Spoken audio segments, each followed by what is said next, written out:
Hello underwater photographers, this is Ryan from Mozaik and we're back with day 12 of the Redive project, the Instagram challenge that we've initiated in order to support the diving industry after the COVID-19 crisis. So every day amazing photographers from all over the world are posting their underwater photos, and every day we have a different daily subject. So just like every other day, I will be giving you my own tips on the daily subject. In the end, all these tips will be united into the ultimate guide to shooting marine life on our blog at Mozaik UW Cameras so that you can access them and use them on your next dive trips. So the theme for today, day 12, is pipefish. Pipefish. Alright, so the first tip that I have for you when shooting pipefish is, I know I say this for pretty much every macro subject, right? But you do have to get eye level with pipefish. I have literally never seen a good photo of a pipefish from above. So if you really want to get a good photo, you really have to get eye level with them. Sometimes they're not the prettiest fish, so you do have to find a good composition and a good angle to shoot them. Otherwise, it simply will be a very boring shot. And I know it's difficult because a lot of times they will be at the bottom. A lot of times, especially ghost pipefish, they like to hang out in the bottom. As well as the banded fish right here, the banded pipefish, and it is really hard, but it's really worth it. So you have to get eye level, and then you have all their long, elongated body just behind them in the frame, kind of blurred out, and you have really good focus on their eyes, and it looks amazing. So try to get eye level with them. The red sea pipefish, also called the network pipefish, is actually my personal favorite out of all the pipefish, and one of my favorite subjects in general. And first of all, it's very docile and simply very friendly.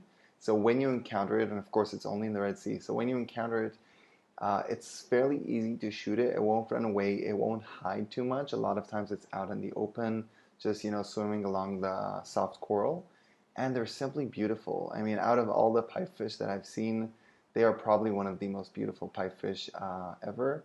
They just have really nice features, and they're very easy to shoot. The only thing is that if you get too close, sometimes they would swim away, so you kind of have to be very, very calm around them.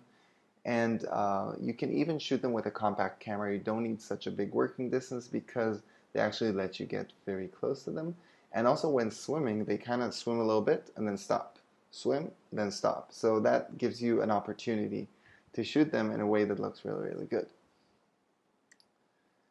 The ghost pipefish, which is one of the most prized subjects among underwater photographers, actually relies a lot on camouflage, which is why it's so hard to find it, also for predators and also for photographers. So you really have to, once you notice it, you have to know what to look for also, which is usually they like to kind of swim or hover, not swim. They kind of hover with their face down at like a 45-degree angle.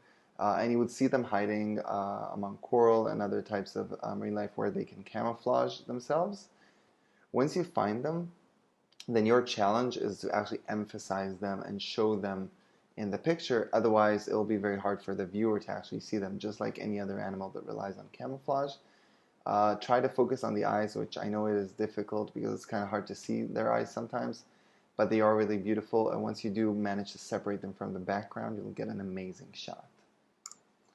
Now, that's a cool fact that actually the things that you see on the pipefish's sort of cheeks are actually gills. So that's where their gills are positioned, and if you shoot one up close, then you can actually see the tiny feathers and really see the texture inside their gills, which is, I think, is a great bonus when you get a nice in-focus shot because it's very close to the eyes. Usually that will be in focus as well, and you can really see the detail in the cheeks, which is really cool, and the gills themselves.